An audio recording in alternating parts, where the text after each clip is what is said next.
নিঃসন্দেহে যারা আল্লাহর নাজিল করা নিদর্শনসমূহ অস্বীকার করে, যারা অন্যায়ভাবে নবীদের হত্যা করে এবং মানব জাতিকে যারা ন্যায় ও ইনসাফ মেনে চলার আদেশ দেয় তাদের হত্যা করে, এদের তুমি এক কঠোর শাস্তির সুসংবাদ দাও।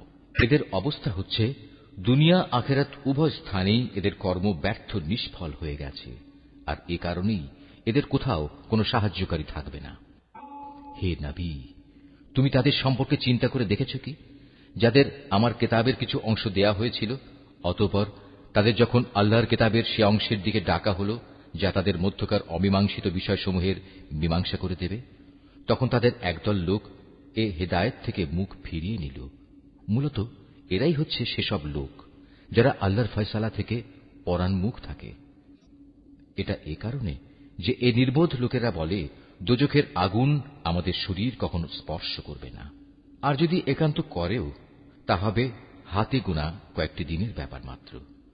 মূলত তাদের নিজেদের ধর্ম বিশ্বাসের মাঝে নিজেদের মন গড়া ধারণাই তাদের প্রতারিত করে রেখেছে। অতঃপর সেদিন অবস্থান কেমন হবে যেদিন আমি সমগ্র মানব সন্তানকে একত্রিত করব, যেদিন সম্পর্কে কোনো দ্বিধা সন্দেহের অবকাশ নেই।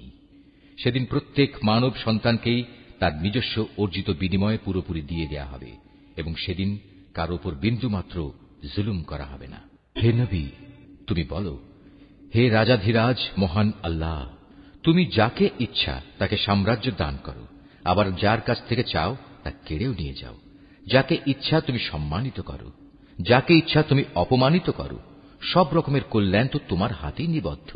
নিশ্চয়ই তুমি সবকিছুর উপর একক ক্ষমতাবান। তুমি রাতকে দিনের মাঝে শামিল করো, আবার দিনকে রাতের ভেতর শামিল করো।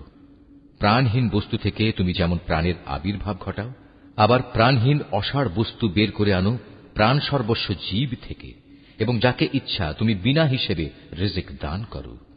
ইমানদার ব্যক্তিরা কখনো ইমানদারদের বদলে অবিশ্বাসী কাফেরদের নিজেদের বন্ধু বানাবে না। যদি তোমাদের কেউ তা করে তবে আল্লাহর সাথে তার কোনো সম্পর্কই থাকবে না। হ্যাঁ, তাদের কাছ থেকে কোনো আশঙ্কা থাকলে তোমরা নিজেদের বাঁচাতে গেলে ভিন্ন কথা।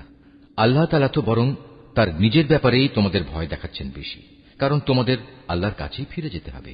এই নবী, তুমি বলো, তোমরা তোমাদের মনের ভেতর কিছু গোপন করে রাখো কিংবা তা সবার সামনে প্রকাশ করে দাও, তা আল্লাহ তাআলা ভালোভাবে অবগত হন। আসমান, জমিন ও এর আভ্যন্তরীণ সবকিছু তিনি জানেন। সর্বোপরি আল্লাহ তাআলা সৃষ্টি লোকের সবকিছুর উপর ক্ষমতাবান। তিনি সকল শক্তির আধার। যেদিন প্রত্যেকেই তার ভালো কাজ সামনে হাজির দেখতে পাবে, যে ব্যক্তির কৃতকর্ম খারাপ থাকবে সে সেদিন কামনা করতে থাকবে যে তার মধ্যে এবং বিচারের এই দিনটির মাঝে যদি দুস্তর একটা তফাৎ থাকত। আল্লাহ তাআলা তো তোমাদের তার ক্ষমতা ও শাস্তি থেকে ভয় দেখাচ্ছেন, কারণ আল্লাহ তাআলা তার বান্দাদের সাথে অত্যন্ত অনুগ্রহশীল।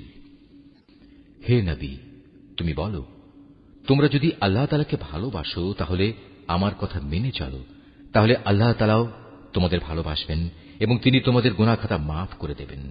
আল্লাহ তাআলা অত্যন্ত ক্ষমাশীল ও দয়াবান। তুমি আরো বলো, তোমরা আল্লাহ তাআলা ও তাঁর রাসূলের কথা মেনে চলো। এ আহ্বান সত্ত্বেও তারা যদি এ থেকে মুখ ফিরিয়ে নেয়, তুমি জেনে রেখো আল্লাহ তাআলা কখনো কাফেরদের পছন্দ করেন না। নিশ্চয়ই আল্লাহ তাআলা আদম, নূহ এবং ইব্রাহিমের বংশধর ও ইমরানের বংশধরদের সৃষ্টিগুলির উপর নেতৃত্ব করার জন্য বাছাই করে নিয়েছেন। নেতৃত্বে সমাসীন এদের সন্তানরা বংশানুক্রমে পরস্পর পরস্পরের বংশধর। আল্লাহ তাআলা সবার কথাবার্তা শুনতে পান এবং সব কথা তিনি জানেন। স্মরণ করো, যখন ইমরানের স্ত্রী বলল,